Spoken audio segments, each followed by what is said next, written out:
Hey everyone, I hope you're all doing well. This video will be about the major arcana, the death card all the way to the tower. I'm gonna go and tell you a little bit about each card. Okay, so first one will be about death. And so when you see death in a reading, they say it doesn't usually mean a physical death. Um, that's a more irresponsible way to interpret it. But it does mean transformations and any changes that the questioner is going through, and they're usually major change. So you could rule out anything that is small, or anything that is um, minor, what you have been dealing with on a day-to-day basis. It's more in regards to something big in your life, like a decision to end a relationship, a serious one that you've had, or move to a different place. Death doesn't always have to mean a bad thing. It could mean a positive development that will follow after a change. And um, another positive meaning to death is, let's say you're in a bad spot right now. You're in a lull, or you're in a funk, or you're feeling really, really bad about a situation. Death is welcome because it means the end of a situation. You were stuck in a rut and you'll be out of it.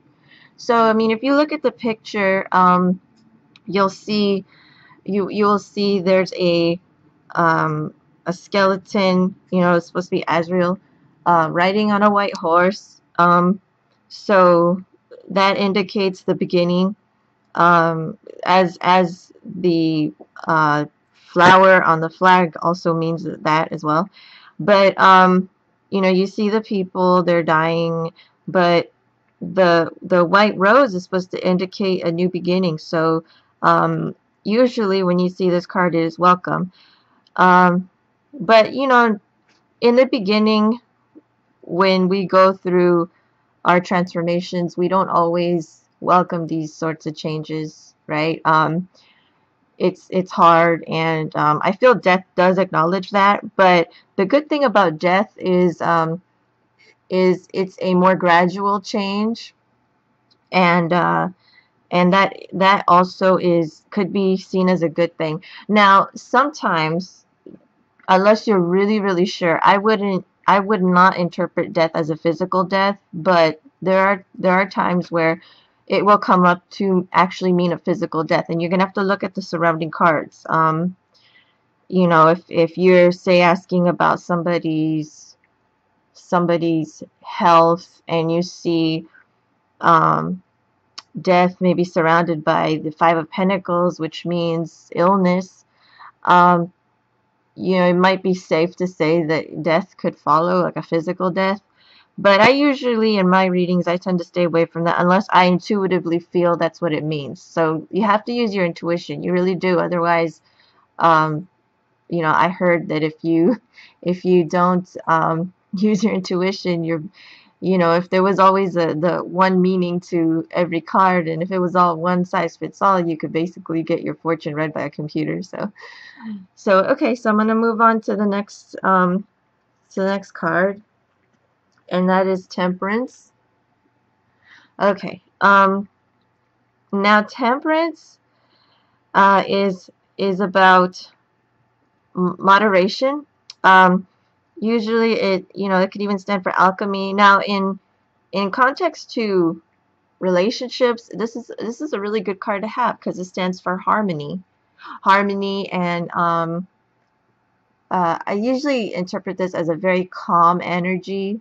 So when I see Temperance, I would tell my clients, oh, you're you're you're experiencing a moment of healing. You're trying to relax. You're more calm about something. This is a very mellow card, and And since it is after death, it's the moment where we are trying to deal with the end of something, you know, because people are afraid of change, as you know. Um, Most people tend to be afraid of any drastic changes in their life, and that indicates why temperance follows. You know, you're trying to heal after that. Um, but if you take it in context to relationships, it means a harmonious relationship that you have with someone. So as a result, when this card comes up as an outcome for a relationship, I see it as a positive thing. I don't interpret it as anything bad, because it just means that you're having a good relationship with someone. There's moderation. There's no extremity here. You see there's one foot on the rock, one foot on the water. So there's a balance there, which is really good. Um, and um, you know, just keep in mind that you know, this also stands for the chemistry, the cups, as they are, you know, rocking the fluid back and forth. So overall, it's a very well balanced card. You know, no extremity, which is always good to see in a reading. Okay, and the next is the devil. Now, I see this almost as the opposite of temperance. So this stands for negativity. You know, when you are obsessed or bonded to something, as I mentioned with the Temperance card, that is moderation. Uh, you know, having a more mellow approach towards something. The devil, on the other hand, means excessiveness. It indicates like a obsession. If you see this in regards to a relationship that you have with somebody, it's saying that you're maybe too preoccupied. It's an unhealthy relationship. It's addictive. Now, this doesn't always necessarily have to be a bad thing, but again, this does depend on what surrounding cards are there. I mean, if there was a bunch of good cards around it, like the Two of Cups and the Lovers, and you see the Devil, well, then I would say, okay, there's an addictive element to the relationship. You know, there's really no harm in it if you're both happy as clams. But if there's something more destructive around the Devil card, then I would be more concerned. You know, I would think, okay, there's an obsession there, and it's an unhealthy, you know, addiction. It could even stand for codependency. As you could see, the couple, they are chained, and it's not based on, and what's between them is the devil. So unlike the Lovers card where there's an angel blessing them, you see the devil. So that indicates that this relationship could be based on lust and the physical, not something more spiritual bound, you know.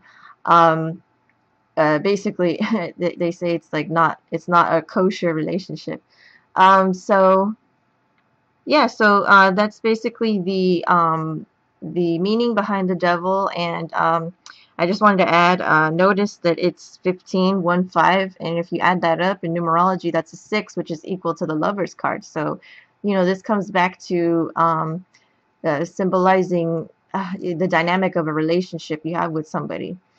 um, and also the devil, you know, in outside of relationships, it means addictions to anything, whether it's something material, your focus on luxuries, but also it can stand for indulgences, like physical addictions that you have to substances, you know, drug abuse. Many times I've seen the devil card appear for people who've had a drinking problem or a drug problem. You know, they're obsessed with something and it's an addiction. So in that sense, the devil isn't necessarily the healthiest card to see, but um, you know, it does show here the chains are very loose, you know, as you can see, and that shows that, you know, you're not, if you can find a will, there's a way. So that's what I see for the devil card. And okay, lastly is the Tower. And the Tower um, indicates the end of corruption. um, there's a reason for behind the order of the major arcana. This is supposed to be the fool's journey, and the tower indicates. They say it's the Tower of Babel when the lightning strikes and the people fly out. So, but I also interpret this card as the end of the devil era. So there was this shock was needed. This is supposed to be the end of corruption. So in a way, again, I wouldn't see the tower as a bad card, but yes, it is bad in the sense that we are very, um, as humans, we're creatures of habit, and we love, what's familiar. And the tower, unlike the death card, is a very sudden change. It's an explosion. There's no room to even prepare. So, this card indicates a shock, a humbling experience. Maybe you were feeling humiliated about something. Um, let's say something you expected to happen that was good ended up being bad for you, and you didn't think that would happen. This could even indicate a, God forbid, but sometimes it indicates a tragedy. Um, so I would say the tower, is more. It's different from death.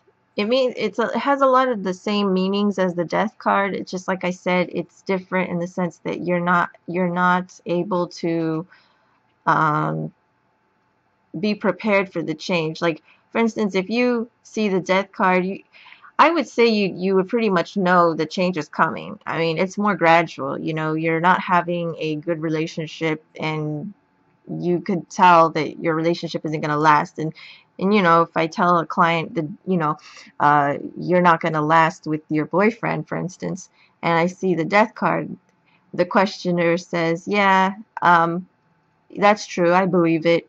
They can expect it. However, with the tower, that's more of a it's more unexpected. It's like a betrayal maybe, or something that you really didn't expect, and an explosion. Everything could be going well, and then bam, something will change. And it's supposed to be a surprise. Sometimes as a reader, you don't know what the surprise is. But the tower is usually a surprise that is not one you like. I don't usually see the tower as a good surprise. It's just something unexpected and that we as humans don't really like to embrace. But one word of advice: when I see the tower, I tell people, okay, um, it's hard to embrace the sudden collapse, but at least try to see how the change is benefiting you. You know, like if you found out that your boyfriend was cheating on you and it was over, your relationship is done. Well, maybe in the grand scheme of things, that was meant to happen.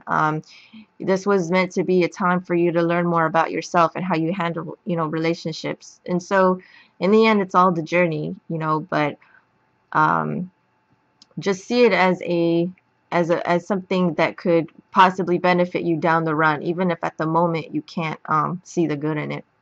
Okay, so that's my interpretation of the cards Death Through the Tower. I hope it's helped with defining the meanings of the cards and interpreting them. And if you have any questions, don't hesitate to contact me for clarity. Okay, have a good one. Bye.